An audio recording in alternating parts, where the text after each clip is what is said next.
This video is going to be hopefully the first in a few videos that will document the refurbishment of a 1912-1913 Weymann Parlor guitar. This came up for sale locally, and I was able to pick it up for a very good price. The only stipulation was once I get it done, I have to let the guy who sold it to me play it. So I think we'll both be happy in the end. This guitar, as I said, was made in 1912, 1913, right around there. It has a mahogany neck, solid Brazilian rosewood back and sides, and a spruce top. As you can tell, like the back and the sides and the top and the neck even are all remarkable shape. Very little wear shown. The headstock, there's no dings out of it. The tuning machines are still workable. They need to be cleaned up and lubed, but they should be good. There are no divots in the fretboard to be filled. No, just needs a little bit of fret dressing and finishing to clean it up. The neck will have to be reset. It came in, the neck was low, excuse me, the bridge was very low. The string height was, as you can tell here, there wasn't much room left at all. And it was still high. When I got the guitar, it had 1356s on it, steel strings, which is about 180, 190 pounds tension, which is way too much for this guitar, which was probably originally meant to have about 100 pounds of tension. Underneath, there is a bridge plate or a brace that goes from here to here. I'm not sure if it's a bridge plate, brace, or a combination of both. It is spruce, and it's about the width of the bridge. Once I repair the top in here, and I'll just have to carefully router in enough area where I can get a good glue joint for the bridge. I will have to go underneath to the bridge plate and repair that. It's damaged on the inside. The strings pulled through. As you can see, this is from the inside, and took a big chunk of wood out of there. So that'll be filled, and once that's filled adequately, I'm going to add one of these handy dandy Mitchell's plate mate underneath there to take some of the tension out of that plate and that repair.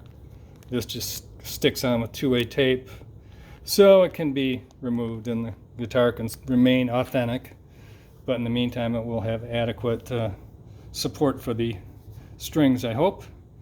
The tailstock will have to be repaired here. The tail, like the guitar, will have to be repaired. There, looks like they tried to put a strap on and possibly maybe an internal pickup. That'll be filled. There will be no strap button and no internal pickup. New saddle for the bridge. The bridge will be repaired. I was able to get some oversized bridge pins that fit really nice, some ebony bridge pins that fit really nice. They aren't original, but that will save me from having to do a boatload of repair to it. But I want to keep the original bridge, so that's the price of it. The neck itself will have to be reset. The neck angle is off, which is probably why the saddle is so low. One point, I believe the neck came loose. Someone drilled a hole and put a screw in there to secure the neck down, which may have worked, I guess. The guitar's around for 100 years. People do all sorts of crazy things to it. There's a screw from the inside. I am hoping that once I drill this plug out and remove the screw, that the neck will maybe pop loose a little bit easy. It's a mortise and tenon joint from what I have been able to find in my research, and it should remove easier than like a Martin dovetail. We'll see. Hopefully I can get some steam in here, and if not, I'll have to go through the top, take the front out, and drill some holes. All the bracing on the inside is really sound, no rattling, everything's nice and tight, although it is really light bracing, as you can see in there. Really small bracing. All the binding is in excellent shape. The top has a couple little gouges in. There's a couple of small scratches in the back, but really for a guitar that's almost 110 years old, it's pretty remarkable. Once I get the neck reset and the bridge done, we can hopefully string it up with some light silk steel strings, something like 9 or 10 38s or something like that. I'm originally bought this with the intention of selling it, but we'll have to see. Once I get it done, it might be just the perfect little soft playing lap guitar. I'm looking, if anybody has any information, I'll be more than happy to accept it regarding Weymann guitars. A fellow by the name of Charles Robinson runs a blog, Leaving This World, which is a great blog. He documents Weymann guitars. I've been in touch with him.